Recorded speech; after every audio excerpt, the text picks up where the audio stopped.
to be with my three good companions, just my rifle, pony and me. Microciné, bonjour ou bonsoir, ça va dépendre de l'heure à laquelle vous allez découvrir cette nouvelle émission. Mon invité, vous le connaissez, vous l'avez vu il y a quelques jours, peut-être deux semaines, quelque chose comme ça. Il était venu pour nous parler d'un livre qu'il avait écrit, un livre sur Miu Miu. Et je crois qu'à la fin de l'émission, je l'avais évoqué, hein, j'avais évoqué un autre livre écrit sur Brigitte Bardot et que on renouait le dialogue. Donc, chose promise, chose due, Dominique Choulan est là parce que ce livre existe, édité chez Leitmotiv. D'ailleurs, je remercie Jean-François Jeunet pour l'aide apportée à la conception de cette émission. Et dans le descriptif de cette vidéo, vous avez un lien, vous cliquez dessus, vous tombez sur la page dédiée du livre. Je rappelle quand même le titre. Brigitte Bardot, Les années cinéma, 1952-1973. Je pense que c'est très important le sous-titre. On terminera l'émission sur une question qui parle aussi un peu de ce choix éditorial, un choix que je respecte bien évidemment. Mais on va quand même, ce sera une question en fin d'émission. Comment allez-vous déjà? Je pose toujours cette Très question à bien. mes invités. Très Très bien. bien. Merci. J'espère qu'il en est de même pour vous. Ah bah oui, bien sûr, parce que je vais vous faire une confidence. Moi j'aime bien l'actrice Brigitte Bardot, pas que parce qu'elle a révolutionné le jeu au début des années 60, mais parce qu'il y a certains films importants dans lesquels elle a joué et elle a apporté un élément de mise en scène. Donc je suis content Absolument. qu'on puisse en parler. Alors, c'est pas un reproche, mais c'est un, comment dire, j'ai été étonné, vu que j'avais lu déjà le bouquin sur Miu Miu, où je vous voyais dans ce bouquin, et j'ai l'impression que dans celui-ci, je vous vois moins. Comment dire? Dans votre manière de raconter son histoire, on est vraiment en face d'un narrateur vous concernant, mais j'arrive moins à vous remarquer, votre subjectivité dans ce livre. Dans Miu Miu, il y en avait de temps en temps, surtout vers même la fin, et encore une fois, c'est pas un reproche, c'est vraiment un étonnement que j'ai eu. Peut-être que je me trompe, mais je voulais, voilà, là, pour le coup, on parle du style, on parle de l'écriture. Qu'est-ce que vous pensez de cette bêtise peut-être que j'aurais dite? Non, peut-être pas, je ne sais pas trop. Ce que je peux dire, c'est peut-être que parce que j'ai axé l'écriture essentiellement sur l'actrice et que je voulais apporter vraiment un témoignage sur ce qu'elle a elle-même apporté dans le cinéma. Parce qu'en fait, au jour d'aujourd'hui, on oublie beaucoup l'actrice par rapport à ce qu'elle est devenue, par rapport à Mmh. son combat. Et je voulais justement me concentrer sur sa carrière cinématographique et apporter justement, pas la preuve, mais donner les éléments et m'arrêter aux éléments pour justement ne pas intervenir en tant qu'admirateur ou fan, vraiment être là pour apporter les éléments et être l'avocat plutôt que d'être quelqu'un d'énamouré par rapport à elle, juste apporter des éléments dans le contexte de l'époque qui ont fait qu'elle est un mythe cinématographique encore aujourd'hui. Vous êtes un peu Charles Vanel dans La Vérité, en quelque sorte. Oui, enfin, En très loin quelque de sorte. lui. Non, mais parce que La Vérité, voilà, Oui, très certaines et important. certains, sont unanimes, en disant que c'est peut-être, il y en a qui parlent du mépris, mais c'est autre chose, le mépris. Autre chose. En disant que c'est peut-être son plus grand rôle, dans le film de Clouseau. J'aimerais, revenir sur un extrait, de la préface signée de Francis Huster, qui a joué aussi qui a joué avec, Brigitte Bardot, et page 9, il écrit. Alors c'est une préface assez, couillue, si je peux me permettre ce mot-là. Il écrit: «Sa vie est à l'image de ces millions de faux culs qui ne pouvaient qu'odieusement et lâchement cracher leur venin sur le sien de cul, qui lui était si vrai et si beau qu'elle a osé l'offrir au monde entier. Les statues ont plus de respect, mais leur cœur ne bat pas, celui de Brigitte, oui». C'est une phrase quand même assez radicale, et j'aimerais bien que vous la commentez un petit peu. Est-ce qu'elle est, un peu exagérée ou pas du tout? Ou il minimise pour le coup? C'est pire que ça? Je ne sais pas s'il minimise. C'est pas le genre de Francis Huster de minimiser. Je pense que Ce qui veut dire par là, c'est qu'elle est vraie, qu'elle est authentique et qu'elle va jusqu'au bout et elle montre son cul et qu'il est tel quel et il est à prendre tel qu'il est et qu'elle a aucun tabou et elle se montre telle qu'elle en fait. Donc, je pense que c'est pour montrer qu'elle est vraie et qu'elle va jusqu'au bout de sa nudité, aussi bien au sens péjoratif que réel. Vous aviez quel âge quand vous avez croisé le cinéma de Brigitte Bardot? J'avais une douzaine d'années. C'était dans la première fois, je l'ai vu dans L'Ours et la poupée, donc j'avais à peine, j'avais pas 12 ans. Et après, ça c'est à partir de 1976 où là j'ai commencé à accrocher un peu plus et à collectionner les. Donc là j'avais 13 ans. Donc ça remonte. Et vous vous rappelez un petit peu, enfant, adolescent, ce qui suscitait en vous l'intérêt par rapport à ses rôles, son jeu, à elle? Ben, c'était dans des films comme L'Ours et la poupée, Cette sacrée gamine, des comédies, Les Pétroleuses qui passaient à la télé aussi. Et je la trouvais très, très belle. Donc, je la trouvais sublime, très drôle et très, très naturelle, très. Je sais pas, après, il y a quelque chose qui s'est déclenché. Et il y avait aussi, c'était l'époque où elle commençait également son combat pour les animaux, notamment les bébés phoques, puisqu'elle est allée sur la banquise en 1977, donc, ou à Fécamp, justement en Normandie, en 1976, pour récupérer un manchot. Donc, il y avait tout un mélange de tout ça qui symbolisait quelque chose que, je ne sais pas si on peut appeler ça un idéal féminin. Je ne sais pas, ça a se matché à cette époque-là, et c'est vrai que depuis, je l'ai suivi. Dans les années 60, il y a, le phénomène, produit par des cinéastes de la nouvelle vague et non pas les critiques de cinéma, ça c'est plutôt les années 50. Et on a beaucoup parlé de ce phénomène-là, à juste titre pour le coup, mais aussi, des comédiennes et comédiens, de corps qu'on n'avait pas forcément l'habitude de voir dans leur manière de bouger, de faire vivre le scénario. Et maintenant, aujourd'hui, on dit souvent, même si Bardot, la nouvelle vague, c'est un peu compliqué, à part 1 ou 2 films, dont un qui est fondamental pour le coup, c'est Le Mépris, mais ça, on va y revenir très vite. Est-ce que Brigitte Bardot, dans sa manière d'être, et non pas dans sa manière d'incarner, hein, mais vraiment d'être, est-ce qu'elle a réellement révolutionné quelque chose au niveau du jeu, dans le cinéma français, du début des années 60? Mais aussi dans sa manière de parler? Bah, disons qu'elle n'a pas conscience d'avoir révolutionné quoi que ce soit. Elle a le génie d'être elle-même. Donc, en fait, il fallait faire avec elle-même au niveau des. Elle incarnait pas. C'était les personnages qui venaient à elle. Il fallait la prendre telle qu'elle était, en fait. C'est en ça qu'elle a révolutionné le cinéma. Parce qu'elle n'a fait aucun cours d'art dramatique. Donc, elle est allée qu'une fois au cours Simon et elle n'y est plus jamais retournée. Mais je veux dire, elle n'a pas un parcours classique. Donc, dans le cinéma, elle est rentrée par effraction. Donc, plutôt par amour par rapport à Roger Vadim, elle l'a suivi, mais ça aurait pu être autre chose. Mais elle a eu la chance que ça a fonctionné très vite. Et elle a voulu profiter de cette aubaine autant qu'elle le pouvait. Et d'ailleurs, déjà dans les années 50, elle disait qu'elle voulait arrêter assez tôt, et à partir de 35 ans. Donc, pour elle, c'est pas quelqu'un qui avait de l'ambition dans le cinéma.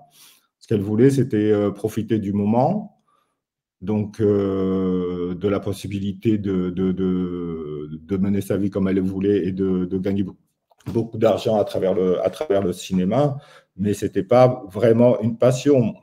Donc, même si quand elle travaillait, elle voulait faire les choses sérieusement en fonction de qui elle avait en face. Donc, là où elle s'est vraiment sentie comédienne, c'est dans La Vérité, où là, vraiment, mais en même temps, le rôle, quelque part, c'était un peu elle-même. Elle se sentait assez proche du personnage de Dominique Marceau. dans la mesure où c'est un personnage où on jugeait sa façon de vivre, sa conduite, et c'est ce que Bardot vivait en parallèle dans sa vie privée énormément à cette époque-là. Donc, elle, ce qu'elle a révolutionné, c'était sa façon de parler. Donc, on critiquait beaucoup sa façon de parler quand elle démarrait. Mais à côté de ça, elle apportait un naturel, un non-conformisme dans le cinéma. C'est en ça qu'elle a révolutionné, comme Belmondo a révolutionné au moment d'À bout de souffle. Donc, tous les deux ont apporté quelque chose de nouveau à leur corps défendant, en étant ce qu'ils étaient à cette époque-là, surtout. Donc, sans chercher à plaire, sans chercher à jouer comme tout le monde, comme les actrices classiques, académiques, où elle est en un lien avec la comédie française, etc. Et en même temps, tout en n'étant pas actrice, en ne se considérant pas actrice, elle a quand même eu une expérience théâtrale, donc très tôt, puisqu'elle n'avait même pas 20 ans, en 1953, dans L'Invitation au château d'Anouilh, où elle avait le premier rôle féminin. Et là, elle a été adoubée par la critique théâtrale. Elle a eu d'excellentes critiques. Elle a eu des critiques dithyrambiques, notamment de Jean-Jacques Gaultier, qui était le critique redoutable et redouté de l'époque. Donc, à côté de ça, elle avait un talent inné et dont certains étaient déjà sensibles et d'autres, il aura fallu que ça se dépoussière, ou qu'il y ait l'arrivée de la nouvelle vague pour se rendre compte qu'il y avait un monde nouveau dans le domaine du cinéma. Mais quand on lit votre livre, quand on étudie au scalpel sa filmographie, on s'aperçoit qu'à part quelques exceptions, parce que bon, il y a Louis Malle, mais Louis Malle, c'est toujours été la grande question, est-ce qu'il fait partie de la nouvelle vague ou pas? Bon, peu importe. Bon, il y a Godard, ça c'est indéniable, mais à part quelques exceptions, il y a une espèce de rendez-vous un peu manqué, un peu comme Alain Delon d'ailleurs, entre la nouvelle vague et Brigitte Bardot, alors que Bardot, moi je me souviens d'avoir découvert un texte de Truffaut, je crois, où il parle de Bardot en disant que c'est l'actrice c'est l'actrice des années 60. Donc, normalement, il aurait dû y avoir quelque chose entre eux. Et j'ai l'impression qu'il y a un rendez-vous manqué. Comment vous pouvez l'expliquer? Parce que déjà, elle n'accrochait pas trop non plus avec la nouvelle vague, le côté intello. C'est pas que ça lui faisait peur, mais elle n'accrochait pas vraiment, comme elle n'a pas totalement accroché avec Godard. Même si c'est elle qui a voulu faire le film, alors que son agente ne voulait pas qu'elle tourne ce film. C'est Bardot elle-même qui a voulu y aller, pour justement rejoindre la nouvelle vague. Mais après, elle avait aussi... c'était une star quand même internationale, à l'égal de Marilyn, Elizabeth Taylor, Audrey Hepburn. Donc, les cachets allaient de soi. Et la nouvelle vague, c'est des films qui étaient faits avec des budgets restreints. Et ils ne pouvaient pas se payer Brigitte Bardot. Donc, Godard a pu, parce qu'il a pu avoir un producteur américain qui a apporté un cachet astronomique pour Bardot. Mais sinon, il fallait encore faut-il avoir les moyens de pouvoir se payer Bardot. Et donc, c'est pas que Éric Rohmer voulait tourner avec elle. Bon, ça s'est pas fait. Il y a eu Chabrol a voulu tourner avec elle dans les années 60 également. Bon, elle n'a pas voulu parce que le tournage devait se faire à l'extérieur de la France, donc elle a décliné. Demy a voulu tourner aussi avec elle 2 ou 3 films. Ça aurait été magnifique, je crois, de Bardot, il s'est passé quelque chose. Hein, ça, mais bon, elle n'a pas voulu. Elle a refusé donc Les Demoiselles de Rochefort et Les Parapluies de Cherbourg. Donc, en même temps, il y a eu des rendez-vous manqués parce que mais peut-être, je sais pas, peut-être parce qu'elle avait pas, je sais, enfin, ça s'est pas fait parce qu'il fallait qu'elle adhère totalement à un projet. Dès qu'il y avait quelque chose qui la dérangeait, elle disait non de suite, en fait. Elle a peut-être manqué davantage d'audace ou elle a peut-être pas été dirigée comme il aurait fallu être dirigée par un agent, j'en sais rien. Son dernier film, c'est l'histoire très bonne et très joyeuse de Colino Truchsemi, si je me trompe pas, en 73. C'est bien ça? Ah oui, De oui, tout Nina à fait. de Nina Campanese. Et ce qui est très intéressant, c'est que vous indiquez le box-office France. Donc il faut savoir que ce film a enregistré 913 333 billets, ce qui est énorme, hein, il faut le savoir, hein, c'est pas c'est voilà. Et est-ce que quand elle décide d'arrêter très jeune, je crois qu'elle a pas elle a 40 ans, je pense, elle est quarantenaire quand elle décide, Elle a 38 ans. elle a 38 ans. Est-ce qu'elle a vu que le cinéma évoluait, vers une démarche qui ne lui convenait pas et elle a décidé d'arrêter à ce moment-là? Ou est-ce que c'est parce que tout simplement elle était fatiguée et que, comme elle l'avait souvent dit, prédit, fallait un moment que ça cesse? Mais je pense que le cinéma de l'époque ne correspondait plus à ce qu'elle attendait de son métier, c'est-à-dire elle n'a pas été voir la Grande Bouffe, ni le Dernier Tango à Paris, donc il y avait quelque chose qui se passait dans le cinéma qui ne lui correspondait plus, comme les valseuses, enfin des films coup de poing, qui la dérangeaient plutôt qu'autre chose. Et donc il y a eu ça, il y a eu également, oui, de la fatigue, et puis elle était lassée par le métier. Il y avait aussi la quarantaine qui arrivait à grands pas.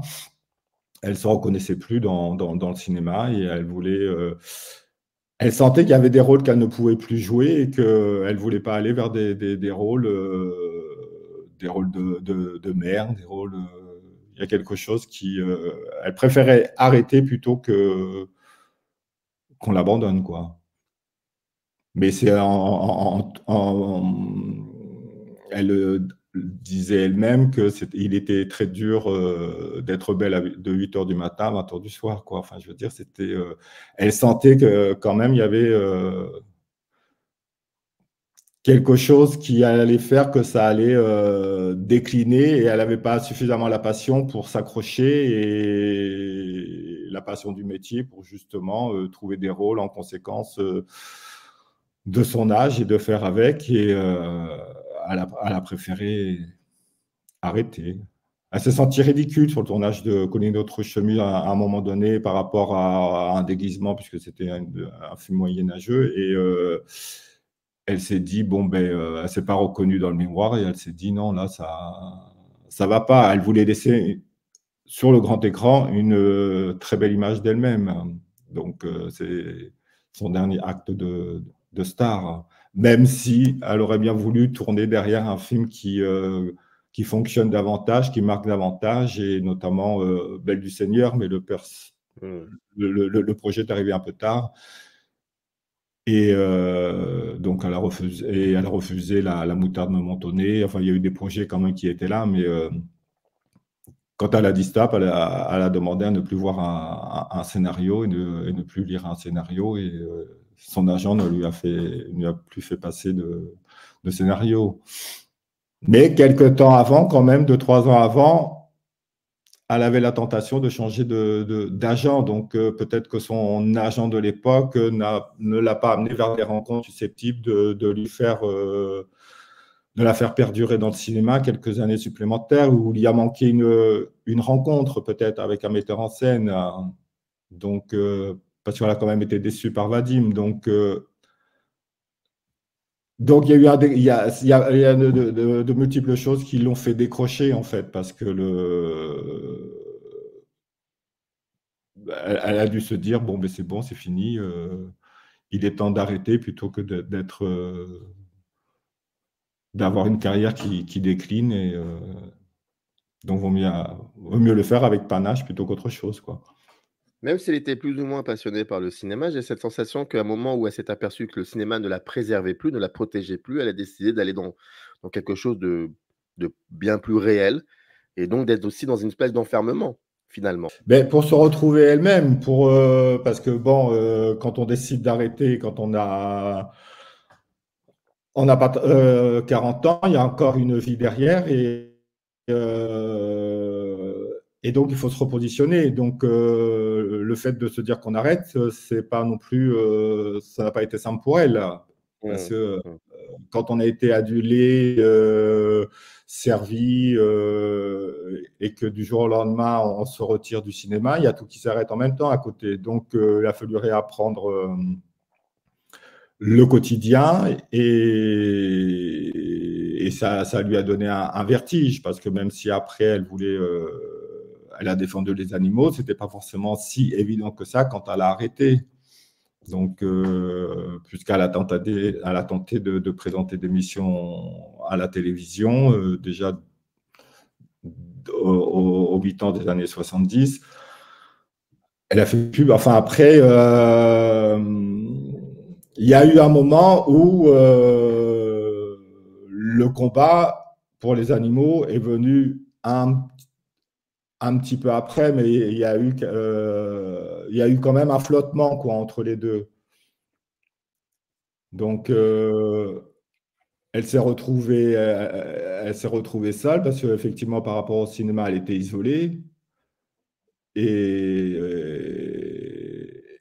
et elle s'est rendue compte que finalement, elle n'était pas si entourée que ça, mais c'était dû aussi au fait qu'elle s'isolait elle-même parce qu'elle était mais pourchassée et puis toujours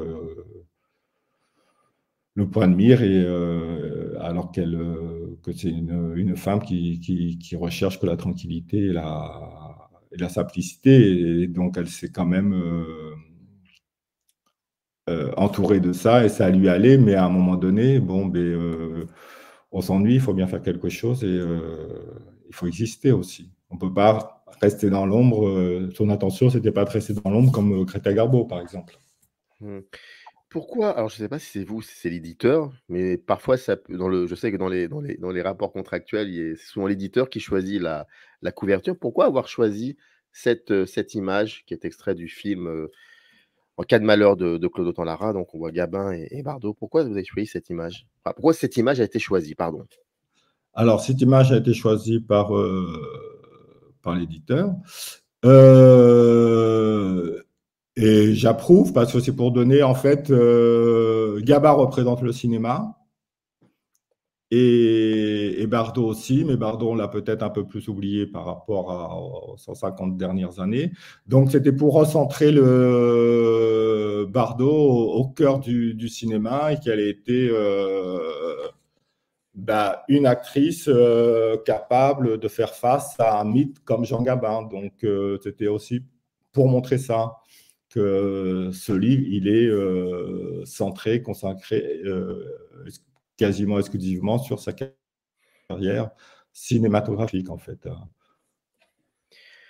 Je vais vous citer quelques titres de films et ce serait bien que vous m'en dites, 2-3 mots, par rapport à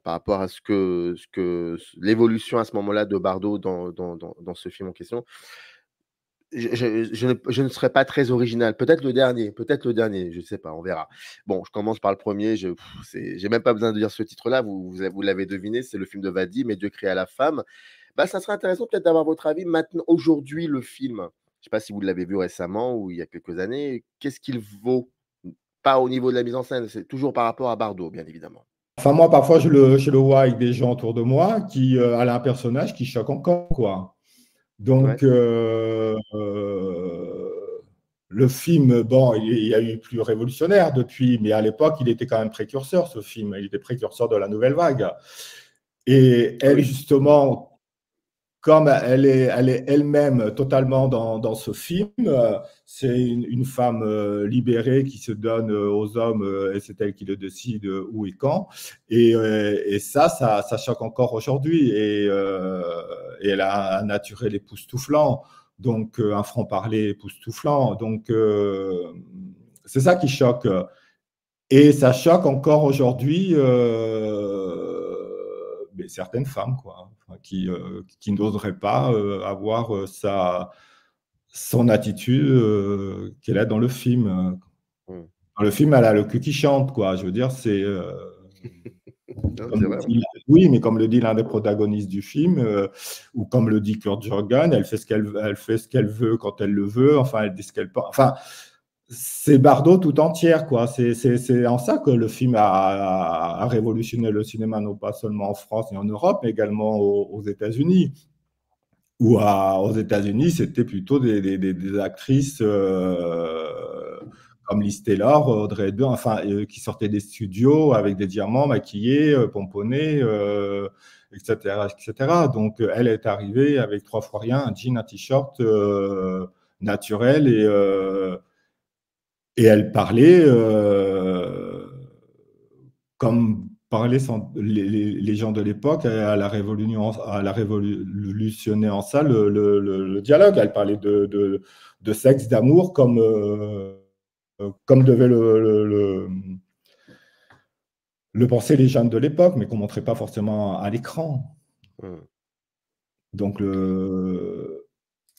ça a été exceptionnel. Hein. Le film, il a bousculé quand même les canons de l'époque, en fait. Hein. Je veux dire, elle a détrôné Martine Carol, Françoise Arnould, etc. Enfin, il y a eu un avant et un après Bardot. Hein. Aux États-Unis, Brigitte Bardot a eu, avec le rôle de Juliette Hardy dans Les Dieux créés à la femme, elle a révolutionné les choses parce qu'elle se présentait telle qu'elle était elle-même et non pas comme les actrices de l'époque, comme Elizabeth Taylor, Marilyn Monroe ou Audrey Hepburn, avec des bijoux, le maquillage accentué, etc. Et c'est en ça qu'elle a révolutionné non seulement le cinéma en France et en Europe, ou voire au Japon et aux États-Unis. Et par rapport à ça, le film a été exceptionnel, en quoi il a bousculé les mentalités de l'époque, et il a été propulsé dans le top 10 des 12 des entrées pour l'année 1958, ce qui a fait que Brigitte Bardot a été classée dans les acteurs-actrices qui ont le plus rapporté pour l'année 1958. Et c'était la seule femme à figurer dans le top 10 avec Elizabeth Taylor, donc, et avec loin derrière elle Marilyn Monroe, Audrey Hepburn, etc. Donc c'était assez exceptionnel. Ce n'est jamais arrivé pour un acteur ou une actrice française, ni pour après Depardieu ou Cotillard aujourd'hui, ni pour Maurice Chevalier, Michel Morgan, Jeanne Moreau, etc., etc. Avant Bardot. C'est arrivé que pour Bardot, quoi. Et à la suite de ça, justement, comme les Américains voulaient voir du Bardot, on a ressorti même le premier normand avec Bourvil, aux États-Unis. Et les films ont fonctionné. Donc, c'est du jamais vu, en fait. C'est du jamais vu, ça. En cas de malheur, on en parlait il y a quelques minutes. C'est quoi en cas de malheur exactement par rapport à Bardot? C'est le film qui a montré qu'elle avait un talent dramatique. Les Dieux créés à femme a démontré que c'était un phénomène social. En cas de malheur, a prouvé que c'était une actrice dramatique. Donc, parce qu'en face d'elle, elle avait Gabin, qui n'était pas rien. Et puis, et pour ce rôle, d'ailleurs, elle a reçu l'ancêtre des Césars, puisqu'elle a obtenu la victoire de la meilleure actrice pour son rôle de Yvette Maudet. Donc, il y avait autant Lara. Enfin, c'était pas une comédie légère comme elle avait plutôt tendance à tourner auparavant, où c'était plutôt des films de copains. Là, elle rentrait de plein pied dans le cinéma. Donc, dans le cinéma entre guillemets de papa, puisque c'était pas encore c'était pas un film de la nouvelle vague, mais elle se confrontait à des acteurs chevronnés comme Gabin et Eddie Scheuer. Donc, et là, elle a démontré qu'elle pouvait faire face, qu'elle pouvait tenir la dragée haute et qu'elle avait un talent authentique, tout en étant elle-même. Un peu plus tard, si je ne me trompe pas, c'est La Vérité de Henri-Georges Clouzot. Alors, La Vérité, si autant Lara a révélé une actrice dramatique, Clouzot a révélé une tragédienne. Avec La Vérité, Bardot est devenu bébé. Brigitte Bardot est devenue Bardot. Comme avant, on disait Morgan, comme on disait Feuillère. Avec ce film, il n'y avait plus aucun doute. Je veux dire, elle est rentrée de plein pied dans la cour des grands, à l'égal justement de Morgan, Edwige Feuillère, etc. Où là, elle démontrait que c'était Clouzot a démontré que c'était une tragédienne et que son talent était incontestable en fait. Pour elle, c'est son film préféré et s'il devait rester qu'un film, ça devrait être celui-ci, quoi. Qu'est-ce qu'il avait vu, Clouzot, que ses prédécesseurs n'avaient pas vu ou pas pu voir ou pas su? Ben, ce qu'il a vu, c'est après, ce qu'il a vu, c'est comment dire, ben, comme tout le monde, il voulait tourner avec Bardot parce que Bardot apportait beaucoup d'argent pour un film et qu'il pouvait faire le film qu'il voulait. Et après, Bardot, il jouait, enfin, Clouzot, il voulait aller plus loin que ce qu'elle montrait dans ses films précédents. Il voulait la bousculer et la mettre à nu. Donc, la rendre vulnérable. C'était montrer une actrice écorchée à vivre. Donc, par rapport au rôle de Dominique Marceau, il voulait la transcender, en fait. Il pensait qu'avec ce rôle, il allait démontrer le potentiel cinématographique de l'actrice Bardot. En 62, elle joue dans Vie privée de Louis Malle et en 63, il y a Le mépris de Jean-Luc Godard. Donc je réunis les 2 films délibérément. Qu'est-ce qu'on peut dire à ce moment-là sur le jeu de Bardot dans ces 2 films? Mais dans le film de Louis Malle, elle joue son propre rôle. C'est-à-dire, c'est vraiment ce qu'elle vivait à l'époque, même en pire, parce que quand on voit la scène de l'ascenseur où elle se fait agresser verbalement par une femme de ménage, là, dans le film Vie privée, en réalité, c'est amené par une scène réelle vécue dans un hôpital où elle s'est fait agresser dans un ascenseur par une femme qui lui a brandi une fourchette, qui débarrassait les plateaux, qui lui a brandi une fourchette dans l'ascenseur, qui voulait la défigurer. Donc, c'était encore plus cruel dans son quotidien. Bardot, c'était les photographes qui étaient omniprésents et qui, jusqu'à la faire basculer dans les poubelles, quoi, en bas de chez elle, où c'était une époque où elle ne pouvait pas aller, elle pouvait pas se faire avorter parce que personne ne voulait prendre le risque d'avorter Brigitte Bardot à l'époque, d'autant que c'était illégal, et qu'elle était obligée d'accoucher chez elle. Elle ne pouvait pas aller en clinique. Donc l'enfermement la protection que lui donnait le cinéma. Et à l'époque, c'était dans les quotidiens, enfin dans les hebdomadaires, il y avait par image, par exemple, on n'avait pas une semaine sans faire un article sur Brigitte Bardot. Donc, à l'alimenter, elle faisait vendre du papier. Donc, il y avait une pression telle qu'elle était harcelée et on montait des histoires par rapport à sa vie privée, réelle et supposée, qui fait qu'elle était insultée dans la rue, ce qui montre aussi également le film de Louis Malle. C'était un isolement et qu'elle pouvait avoir confiance en rien, ni personne. Donc, je disais, Godard, lui, voulait montrer Bardot,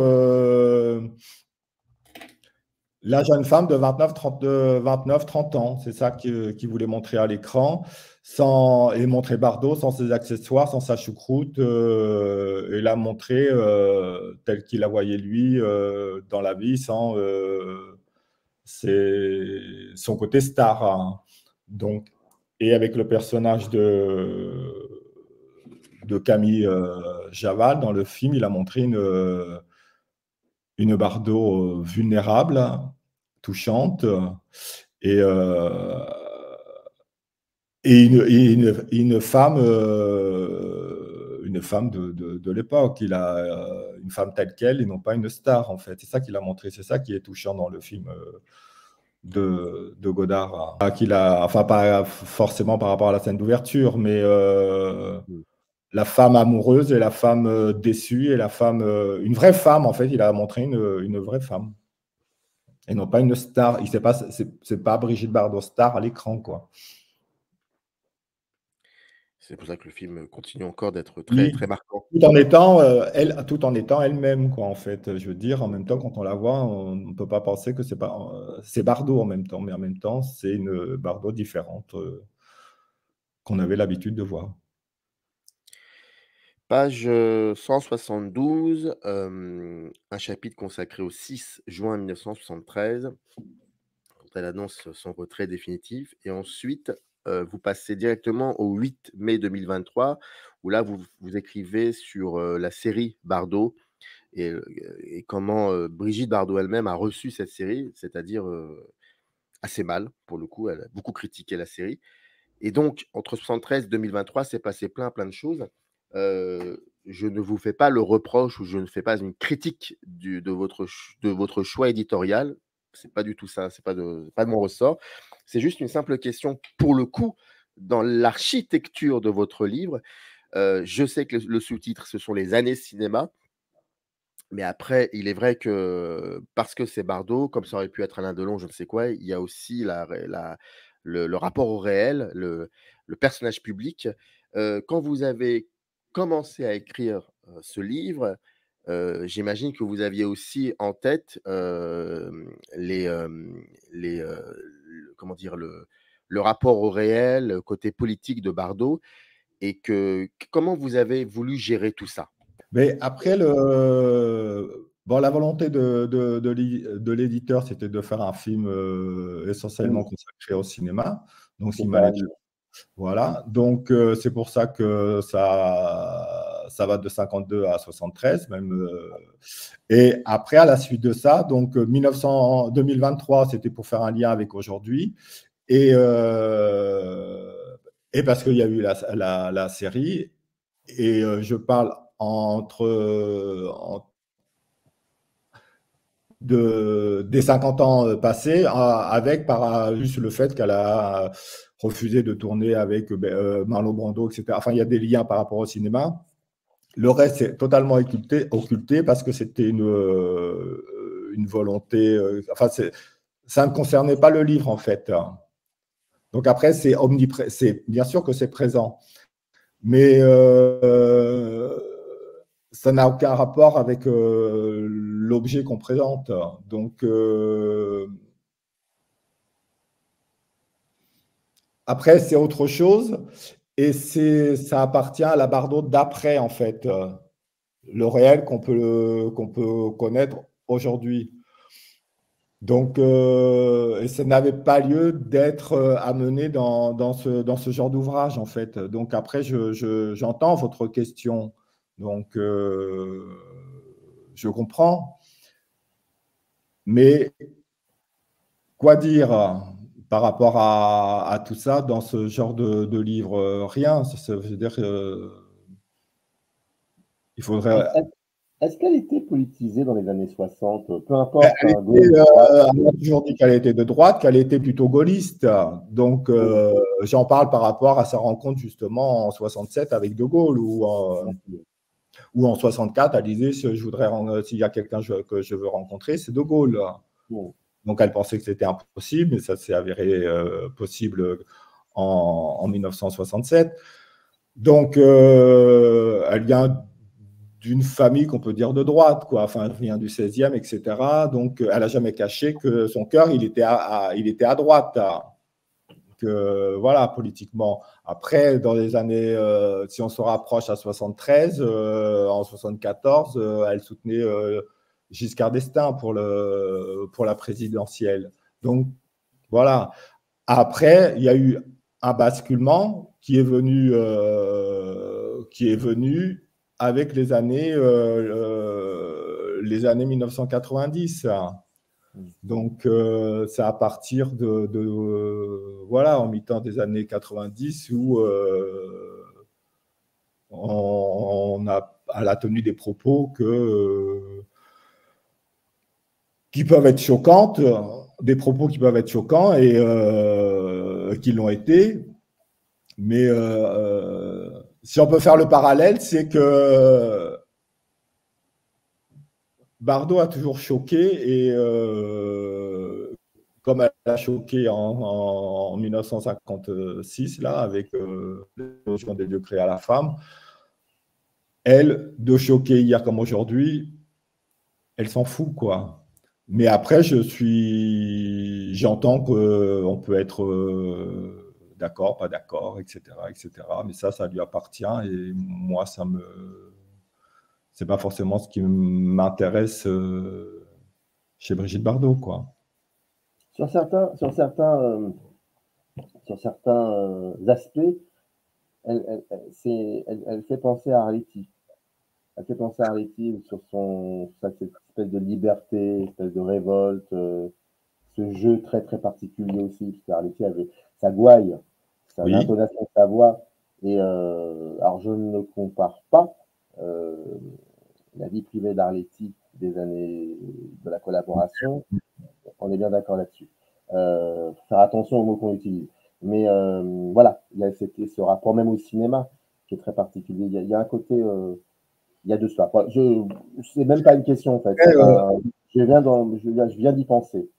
Ben, le point commun entre elles deux, c'est que entre Bardot et Arletty, c'est que toutes les deux disaient ce qu'elles pensaient et pensaient ce qu'elles disaient. Donc après, on peut ne pas être d'accord avec l'une ou l'autre, mais on peut leur reconnaître ça. Et avec ce type de personnage, de femme, on sait qui on a en face. Et c'est ça aussi qui a un côté admirable dans ce genre de personnage, parce qu'au jour d'aujourd'hui où tout le monde fait du rétropédalage après avoir dit une phrase malheureuse, des femmes comme Arletty ou Bardot, elles assument ce qu'elles disent. Et ça, c'est formidable. Après, effectivement, on peut adhérer ou pas, ou on n'a pas forcément lieu d'adhérer, mais on peut au moins reconnaître que c'est des femmes entières et que des femmes entières, des personnes qui peuvent être entiers et dire ce qu'ils pensent et penser ce qu'ils disent, on a l'impression que c'est une liberté qui se perd, quoi. Donc, justement, par rapport à ce que la société est devenue et que tout est aseptisé, quoi, où tout est cadenassé, là, où... Donc, donc Bardot a su être elle-même dès son arrivée dans le cinéma. Et après, elle est toujours elle-même au jour d'aujourd'hui. Et après, donc, on peut trouver ça comme on veut, mais c'est bien de rester soi tout au long de son trajet et d'être en cohérence avec soi. Et après, c'est à chacun de penser ce qu'il veut, quoi. Je rappelle, Brigitte Bardot, Les années cinéma 52-73, édité chez Leitmotiv, et c'est écrit par Dominique Foulan. Et dans le descriptif de cette vidéo, vous avez le lien, vous cliquez dessus, la page dédiée du livre sur le site Leitmotiv. Merci en tout cas, Dominique, d'avoir pris le temps, même pour les 2-3 dernières questions, qui forcément ne sont pas faciles, mais voilà, c'est bien aussi de... Non, mais je suis habitué à ce... J'en suis sûr. Hein, ça me dérange absolument pas et je l'entends et après chacun, tout comme moi,